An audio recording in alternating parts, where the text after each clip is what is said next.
সম্পর্ক করার আগে একটু চিন্তা করুন, এই সম্পর্কের স্মৃতি আপনার মৃত্যুর পর পর্যন্ত আপনার সঙ্গেই থাকবে। আপনি মৃত্যুবরণ করবেন, কিন্তু আপনার বন্ধু বান্ধব পরিচিত জন যারা আছে তারা আপনার ওই সম্পর্কের আলোচনা করবে। এজন্য সম্পর্ক করার আগে ভাবুন, চিন্তা করুন, আমি কার সঙ্গে সম্পর্ক করছি। সম্পর্ক যত বৃদ্ধি করবেন আপনার মনে তত স্মৃতিগুলো বেদনা দিবে, কষ্ট দিবে, আপনাকে আহত করবে। আচ্ছা বলুন তো, আপনাদের মনে আছে না আপনি বাল্যকালে যৌবনকালে কি কি করেছেন, কত ঘটনা ঘটিয়েছেন? এগুলোকে আপনার আমার মাঝে মাঝে মনে পড়ে না? এই স্মৃতিগুলো আমাদেরকে কি পেন দেয় না? এজন্য চিন্তা করুন, আজ যার জন্য ঘুম হারাম করছেন, যার ছবি বারবার দেখছেন, যাকে একদিন না দেখলে আপনার ভালো লাগে না, সে একদিন আপনার জীবন থেকে চলে যেতে পারে, কিন্তু আপনার স্মৃতিগুলো কি সে নিয়ে যাবে?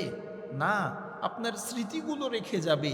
আর এই স্মৃতিগুলোই আপনাকে কুরে কুরে খাবে। এই স্মৃতিগুলো আপনাকে আজীবন বয়ে নিয়ে বেড়াতে হবে। আপনি অনেক বড় হবেন, আপনার জীবনের পরিবর্তন হবে, বিবাহ শাদী হবে, এরপরেও এই স্মৃতিগুলো আপনার পিছু ছাড়বে না। এই স্মৃতির কারণে অনেক মানুষ মানসিক ভারসাম্যহীন হয়ে যায়, অনেকে মানসিকভাবে অসুস্থ হয়ে যায়। বিবাহর পরেও সাংসারিক জীবনে এসেও ওই স্মৃতিগুলো আমাদেরকে ব্যথিত করে। এজন্য সম্পর্কে লিপ্ত হওয়ার আগে একটু চিন্তা করুন। মানুষ ভাবে একটু তো কথাই বলছি, একটু তো চ্যাট করছি, একটু তো দেখাই করছি, এতে কি সমস্যা? শুনুন, শয়তান কিন্তু কোনো কাজ বড় দিয়ে শুরু করে না, ছোট দিয়ে শুরু করে, আর এটার মাধ্যমে সেই এই কাজটিকে অনেক বড় করে প্রেজেন্ট করে। এই একটু ফোন, একটু চ্যাট, একটু মেসেজ, এগুলোই আস্তে আস্তে আপনাকে শয়তান ওয়াসওয়াসা দিয়ে জেনার দিকে নিয়ে যাবে। কিন্তু আল্লাহ রাব্বুল আলামিন কি বললেন পবিত্র কোরআনুল কারীমের ১৭ নম্বর সূরা, সূরা বনী ইসরাঈল ৩২ নম্বর আয়াতে আল্লাহ বলেন, ওয়ালা তাকরাবুজ জিনা ইন্নাহু কানা ফাহিশা ওয়া সাআ সাবিলা। তোমরা জিনার কাছেও যেও না, নিশ্চয়ই এটা ফাহিশা কাজ, খারাপ কাজ। আল্লাহ কিন্তু বলেন নাই যে তোমরা জেনা করো না, আল্লাহ বলেছেন তোমরা জেনার কাছেও যেও না। এর মানে হলো জেনা যেসব কাজের মাধ্যমে সংগঠিত হয় ওই কাজের ধারে কাছেও যেও না। জেনা কিসের মাধ্যমে সংগঠিত হয়? এই যে একটু ভালো লাগা, একটু ফোন, একটু মেসেজ, একটু চ্যাটিং, এর মাধ্যমেই আস্তে আস্তে মানুষ জেনার দিকে যায়। আল্লাহ কেন বললেন যে তোমরা জেনার কাছেও যেও না?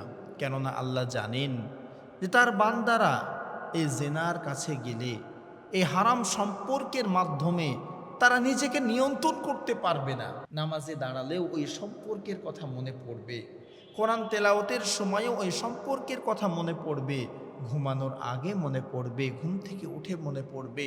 এইভাবে তার গোলামেরা তাদের জীবনটাকে নষ্ট করে ফেলবে, আল্লাহ জানেন। এজন্যই বলেছেন তোমরা জেনার কাছেও যেও না। মানুষ যখন অনুতপ্ত হয় তখন সে তওবা করে, আল্লাহর কাছে ফিরে আসে। সে ফিরে আসলো, তওবা করলো, আল্লাহ তাকে মাফও করলো, কিন্তু ওই স্মৃতিগুলো কি সে ভুলতে পারে? না, ভুলতে পারে না।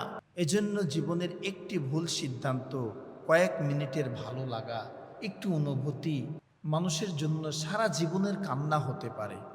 এজন্য আসুন, সম্পর্কে গড়ার আগে, সম্পর্ক তৈরি করার আগে চিন্তা করি, এই সম্পর্কের স্মৃতি মৃত্যুর আগ পর্যন্ত আমাকে বয়ে নিয়ে বেড়াতে হবে, আমাকে কষ্ট দিবে, কুরে কুরে খাবে, মাঝে মাঝে আপনার মনে হবে।